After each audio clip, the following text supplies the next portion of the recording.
Vegetable masala pasta செய்ய போகிறோம். சுடுதண்ணியில் கொஞ்சம் எண்ணெய், கொஞ்சம் உப்பு போட்டுக்கிடுங்க. இது கூட ஒரு கப்பு பாஸ்தா போட்டுக்கலாம். ஒரு 5 நிமிஷம் வேக வைப்போம்.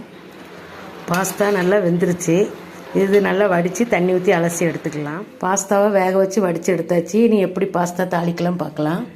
2 ஸ்பூன் எண்ணெய் ஊற்றிக்கிடுங்க.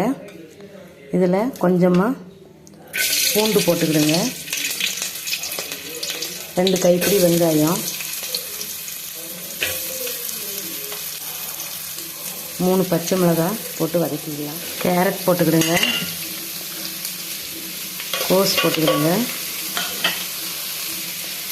குடமிளகா போட்டுக்கிடுங்க. 3 தக்காளி எல்லாம் போட்டு நல்லா வதக்கலாம்.